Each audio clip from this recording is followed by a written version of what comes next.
Thank you for joining me. In 1848, Karl Marx and Frederick Engels write in the introduction to the Manifesto of the Communist Party, a specter is haunting Europe. Now, a specter is a ghost, and this ghost haunts the capitalist mode of operation, which dominates Europe at the time and in many ways continues to do so. And so this ghost marks the exploitive context and the exploitive modes of operation that capitalism function upon, according to Karl Marx and Frederick Engels. And so they write their Communist Manifesto. Now, the Communist Manifesto, written by Karl Marx and Frederick Engels, is largely based on a document previously produced by Frederick Engels. Karl Marx gets most of the attention for this document, but Frederick Engels really plays an indelible role in creating not only this document, but in much of Karl Marx's thought and work. And so the specter of communism is what is haunting Europe. All the powers of old Europe have entered into a holy alliance to exercise this specter. And so, as Karl Marx continues, many folks from walks of life and representing different institutions have come together to resist this specter, this ghost, this illusion, but yet it still exists. And so, in this document, Karl Marx and Frederick Engels note that the history of society can be described as a history of class antagonists. And according to them, wherever you find civilization and societies, you find a battle, a hostile tension between the haves or the bourgeois and the have-nots or the proletariats. And so this clash is based on unequal access to power and wealth. We can still see this today. The United States leads the world with the highest disparity between the rich and the not so rich. And so, according to Karl Marx and historical materialism, a society is defined on its organization of labor and its ability to produce things that a society needs in order to strive and in order for individual people to survive. And so the organization of labor becomes an organization of social roles. And we see this today. People often ask, what do you do? We do so many things, but this often is reduced to what do we do to produce a wage or profit. And so our whole identities, according to Karl Marx and Engels, are reduced to our wage labor. And we can still see this today with this old statement, what do you do? And so the proletariat versus the bourgeois is what Karl Marx and Frederick Engels emphasize here in this document. And so we can see the levels of communication and a level of argumentation here as the stage is set between the proletariat, individuals who sell their labor, and the bourgeoisie, who own the means of production and buy labor power from the proletariat. And so they state in the document, the history of all hitherto existing society is the history of class struggles. Now, this is a profoundly linear and modernist document. It goes back to history only as far as, say, Rome, and then goes through the ages. And so the historical timeline here is very limited and very modernist in that it proceeds from an ideal past into a utopian future, neither of which actually exist except in the conception of the present and its use in creating this argument. And so, nevertheless, we can look back in many societies and see a clash between different groups that have differing access to wealth and power. And so, because workers do not own their own means of production, the capitalists do, we see in a capitalist context a disparity growth. And so, this chart indicates that disparity growth between the rich and the not so rich occurring in the United States since the 1980s, and it is only getting worse. And so the haves, the have, and the have-nots, and historical materialism. If you want to look back, as Marx and Engels did throughout history, and you want to look at reality and society from a certain perspective, you can just look at the perspective of who has the stuff, who has the material, who has the influence, and the power to make decisions throughout history, and you will find a perspective that is very similar to historical materialism and how material productions and interests clash between groups and classes in society. And so money produces commodities. People are often reduced to commodities in the form of a proletariat. That would be labor power. But capitalists still own the means of production, which produces more commodities and then more money, and that cycle continues. And so you can see labor power just fulfilling a small but very role in this process. And because that is slightly smaller than it would appear to be, they become an exploited class because of it. Now, this is interesting in terms of Karl Marx and Frederick Engels' arguments here. And they communicate that through struggle, through the shared experiences of exploitation, consciousness will evolve and solidarity will begin to be created. And so Marx also gives us a nice entryway into numerous critical paradigms. And so a Marxist critique critiques the way numerous societal inequalities are caught up in a capitalist mode of operation.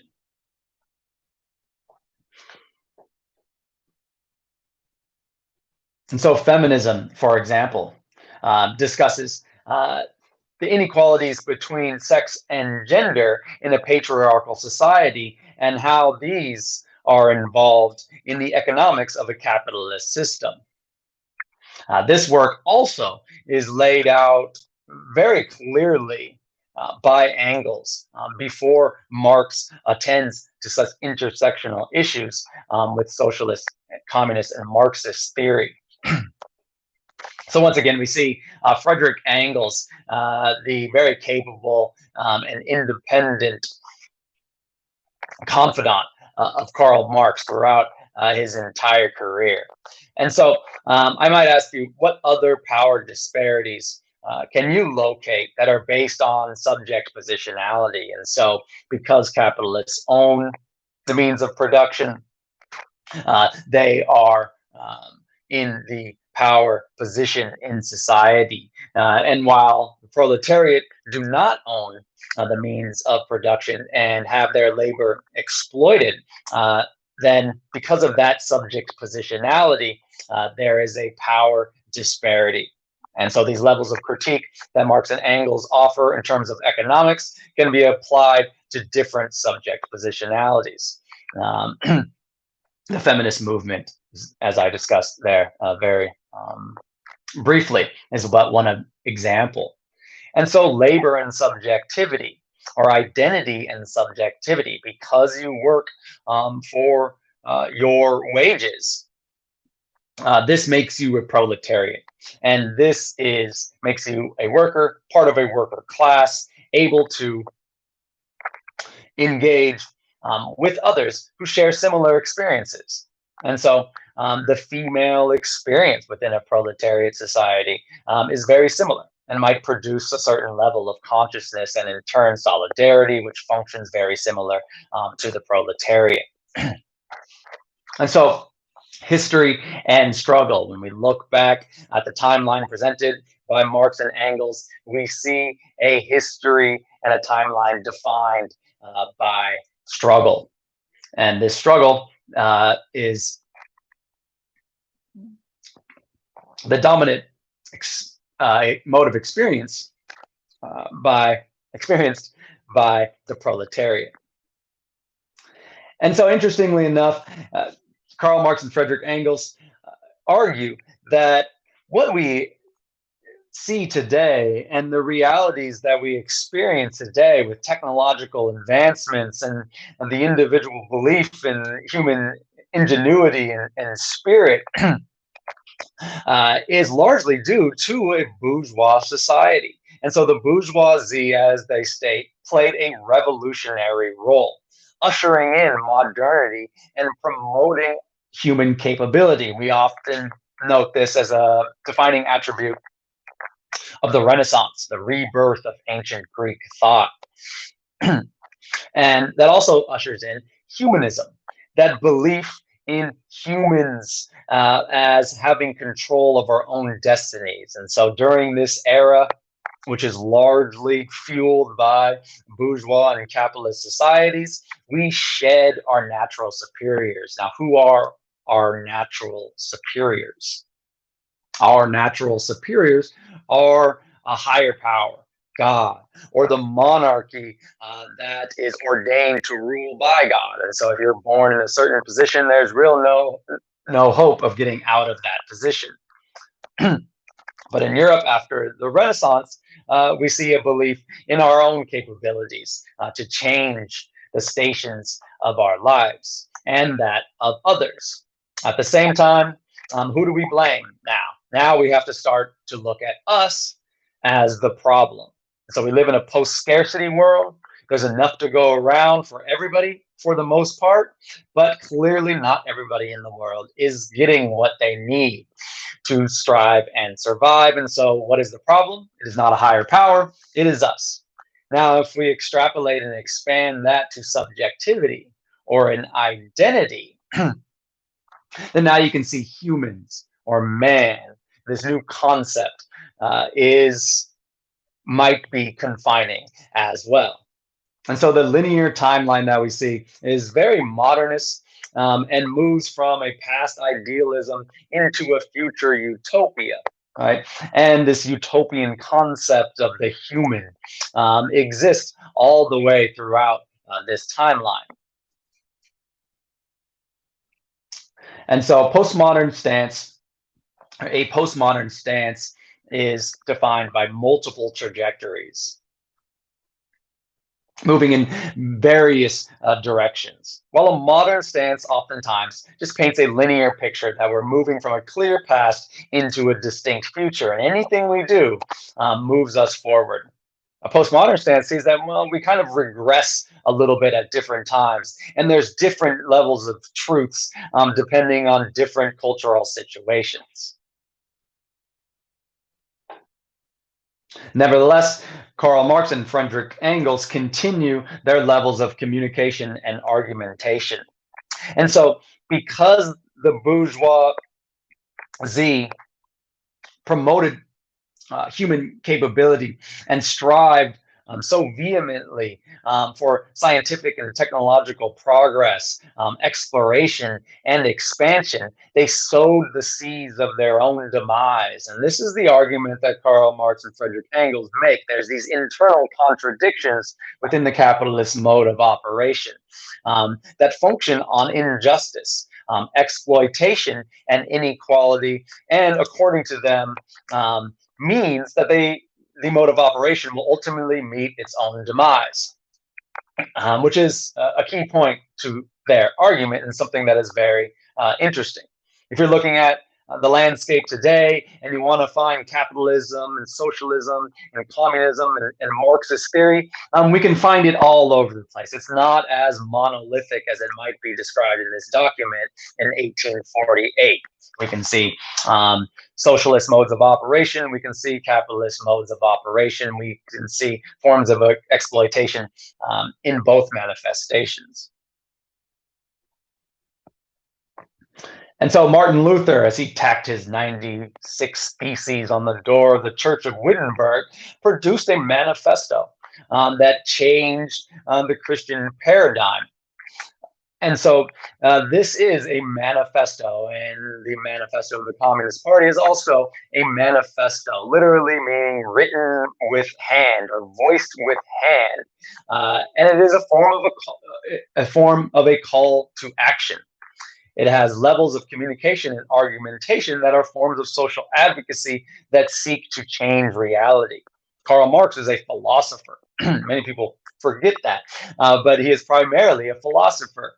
But he also says early on in his career that there is no point of thinking about reality if you do not go out there and try to change reality with that thought. And so he becomes also a social advocate, an activist, a radical political thinker, and also philosopher. But the manifesto is a tried and true document that is used to produce change, and it goes back centuries. The Communist Manifesto holds a certain credibility and space for being an early and very influential manifesto document. And so the argument continues. Let's keep up and try to follow this argument. There's an exploitive reality ingrained in all capitalist modes of operation. And because of this exploitive quality, capitalist modes of operation at some point will break down. And this will break down because those that are being exploited, and as this exploitive class grows and grows, a certain consciousness will be created based on their shared struggle. As solidarity forms, workers all over the societal spectrum and all over the world. And so in this ways, the argument transgresses the conditions of a particular situation. And as workers unite, they have a certain level of consciousness, they develop a certain level of solidarity, and they begin to convince the capitalists that it would be better to be proletariat than it would be to be bourgeoisie. Because even the proletariats are connected to reality, to their life's work, even if it's taken from them at the end of the day and they don't see the profits for what they produce. They still live a slightly more authentic life and are connected, and are also connected to others and aware. Remember, philosophy is all about being aware and seeking the truth. And so they're aware of the situation. And so we might look at affluenza, the problems that arise now from living an affluent life, as something that manifests itself in the modern day that Karl Marx and Frederick Engels might have been commenting on in the mid 1800s. And so, because of this solidarity and consciousness, the manifesto depicts the protagonist here, the person, the identity that the speaker or that the audience would like to be in the proletariat. And that eventually the whole system will break down because of these levels of exploitation. Thank you.